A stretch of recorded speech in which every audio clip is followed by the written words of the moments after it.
کچھ اذکار وہ ہیں کہ جو ہر نماز کے بعد پڑھنے ہیں. ٹھیک ہے.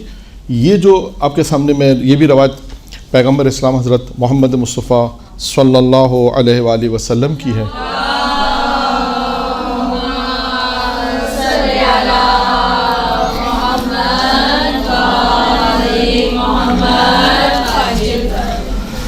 اس میں بھی یہی ہے کہ کچھ وظیفہ ہے، یعنی مختصر ہے، یعنی کیونکہ اذکار کی بحث ہے تو اس لحاظ اس کو میں نے بیان کرنا محسوس سمجھا کہ اس کو بیان کیا جائے تاکہ اس کے پڑھنے سے فائدہ بھی ہو، اور ہمارے موضوع سے بھی ہے کہ جو وہ چیزیں جو زبان سے ادا کی جاتی ہیں وہ اذکار. اس میں ہر نماز کے بعد ایک تسبیح ہے، 5 تسبیحوں کا ذکر ہوگا جو ہر نماز کے بعد آپ نے پڑھنی ہے. اور وہ پروردگار عالم پیغمبر فرماتے ہیں کہ ہر تسبیح کے عوض میں خدا اسے 3 چیزیں عطا کرے گا. یعنی جو میں بیان کروں گا کہ ہر نماز کے بعد ایک تسبیح پڑھی جائے گی. مختلف تسبیح ہیں، 100 مرتبہ پڑھنا، ایک تسبیح نہیں 100 مرتبہ اس کو پڑھنا ہے. تو اس کے پڑھنے کا فائدہ کیا ہے؟ خود روایت میں پیغمبر نے بھی بیان کیا کہ اگر کوئی شخص یہ تسبیح پڑھتا ہے نماز صبح کے بعد، ظہر، عصر، مغرب اور عشاء کے بعد اگر یہ تسبیحاں پڑھتا ہے تو ہر تسبیح کے عوض میں بدلے میں اللہ اسے 3 نعمتیں عطا کرے گا. تو کل کتنی نعمتیں ہو گئیں؟ 15. ٹھیک، بہت آسان سوال ہے. تو 5 تسبیحاں 5 تسبیحاں ہیں جو ہر نماز کے بعد پڑھنی ہے، اور ہر تسبیح کے عوض میں بدلے میں اللہ اسے 3 نعمتیں عطا کرے گا، 3 چیزیں عنایت کرے گا، جو بھی آپ اسے تعبیر کریں. نماز صبح کے بعد، یعنی نماز صبح پڑھنے کے بعد اگر کوئی 100 مرتبہ یعنی ایک تسبیح یہ پڑھے، لا الہ الا اللہ الملک الحق المبین، جیسا انہوں نے بیان کیا تھا کہ نماز صبح کے بعد اس تسبیح کو اگر انسان 100 مرتبہ یہ تسبیح پڑھے. یہ تسبیح میں نے عرض کیا کہ جمعرات کا جو کل دن گزرا اس دن کی بھی یہ تسبیح ہے. تو آپ یہ دیکھیے گا یہ تسبیحاں جو پڑھی جاتی ہیں یہ تکرار بھی ہو رہی ہیں. یعنی اگر آپ جمعرات کے دن بھی پڑھیں تب بھی آپ کو ثواب ملے گا. ایک تسبیح ہر جمعرات کو پڑھیں 100 مرتبہ، اور ہر صبح کی نماز کے بعد اگر آپ یہ 100 مرتبہ پڑھیں تو اب اس کا فائدہ کیا ہوگا؟ پیغمبر فرماتے ہیں اللہ اسے 3 چیزیں عطا کرے گا، 3 نعمتیں عطا کرے گا. وہ کیا ہے؟ دنیا اور آخرت کی سختی کو اس کے سبب آسان کر دے گا. دنیا اور آخرت کی سختی اس کے لیے آسان ہو جائیں گی. شر شیطان اور شر سلطان سے اس کو پناہ ملے گی. کسی بھی گناہ کی وجہ سے اس کا ایمان زائل نہیں ہوگا. یعنی اس روایت کا مطلب یہ ہے کہ گناہ سے ایمان زائل ہوتا ہے روایت میں کہ انسان اگر خدا نخواستہ وہ گناہ انجام دے دے کہ جس سے انسان کا ایمان زائل ہو جائے، لیکن اگر انسان اس تسبیح کو پڑھے گا مسلسل، یہ تسبیح کیا کام کرے گی؟ یہ کام تو آپ کا یہ کرے گی سختیوں کو آسان کرے گا.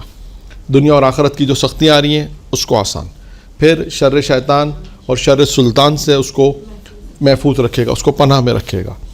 تیسری چیز کیا ہے؟ کسی گناہ کی وجہ سے اس کا ایمان زائل نہیں ہوگا. نمبر 2، جو شخص ظہر کی نماز کے بعد 100 مرتبہ پڑھے اللہم صلی علی محمد و آل محمد، یہ جو درود ہے اس کو اگر 100 مرتبہ اگر پڑھے گا تو خداوند متعال اس سے 3 چیزیں عطا کرے گا. نمبر 1، وہ مقروض نہیں ہوگا، اس کا جتنا بھی قرضہ ہوگا اللہ اپنے خزانہ غیب سے اسے عطا کرے گا، اور اس کے بعد عطا کرے گا.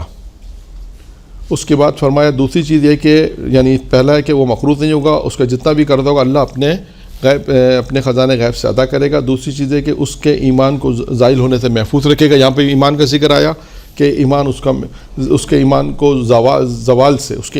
زوال سے محفوظ رکھے گا، یعنی وہی زائل ہونے سے محفوظ رکھے گا. تیسرا ہے کہ قیامت کے دن اس سے اللہ اپنی نعمتوں کا حساب نہیں لے گا.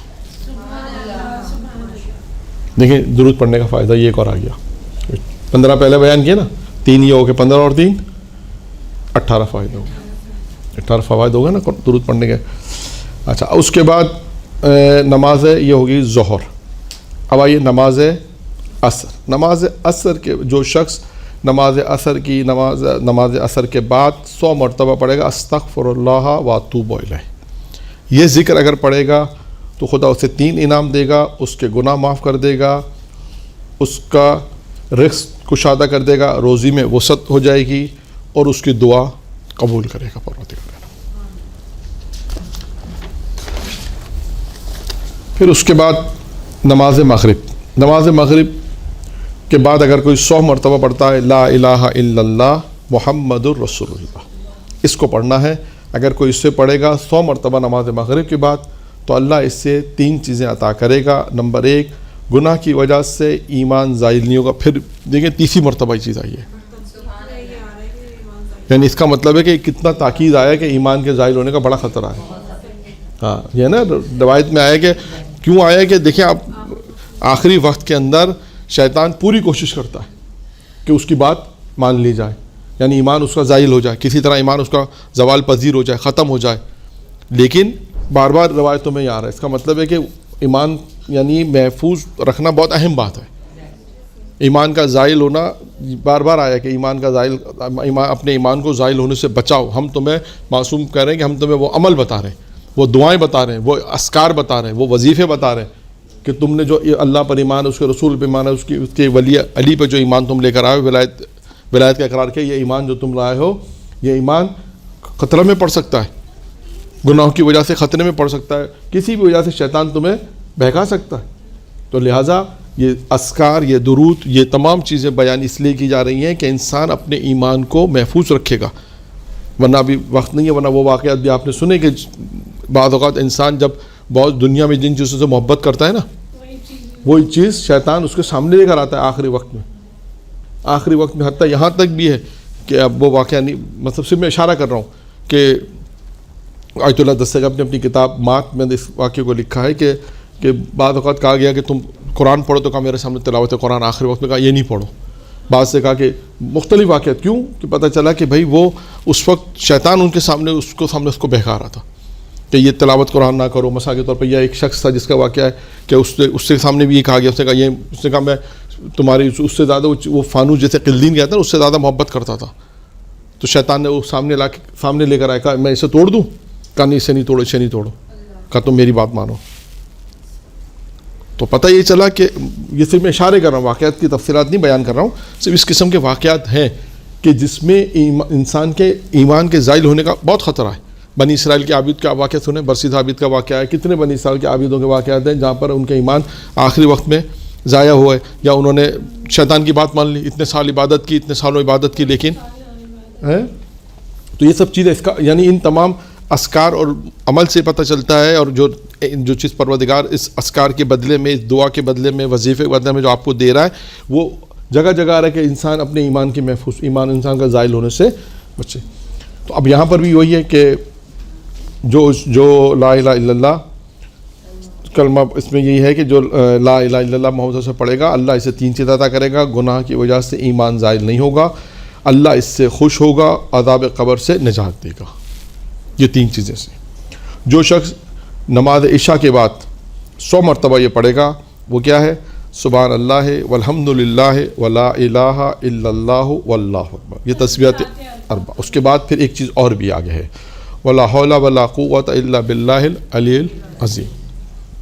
یہ پورا پڑھنا ہے دونوں، کیونکہ دیکھیں بعض اوقات ایک ساتھ پورا پڑھنا ہے، بعض اوقات تسبیحات 4 آیا ہے، خود اذکار میں آپ دیکھیں تسبیحات 4 بھی ہے، اللہ اکبر بھی ہے، سبحان اللہ بھی ہے، اس میں الگ الگ بھی آپ پڑھتے ہیں۔ بعض اوقات تسبیح جانب ظاہرہ میں کیا ہے؟ یہی 3 چیزیں، اللہ اکبر ہے، سبحان اللہ، الحمدللہ۔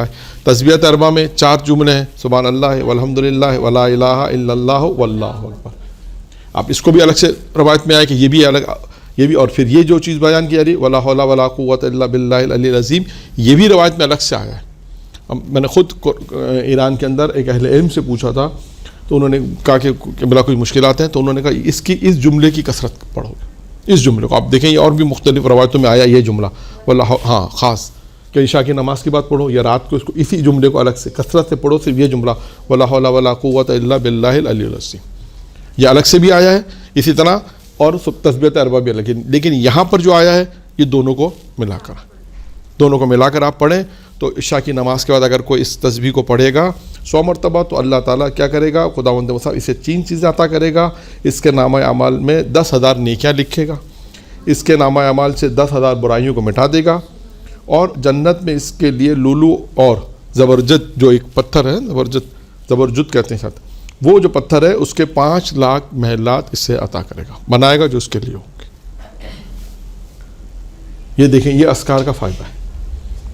اگر ہم مغرب کی نماز صبح کے بعد، صبح ظہر اثر مغرب عشاء 5 وقت کی نماز کے بعد 5 تسبیحاں پڑھیں، تو آپ اگر ان تسبیحوں میں اگر دیکھیں تو وقت تھوڑا ہی لگے گا، لیکن اللہ تعالیٰ اس کے عوض میں آپ کو کتنی ساری چیزیں آپ کو عطا کر رہا ہے۔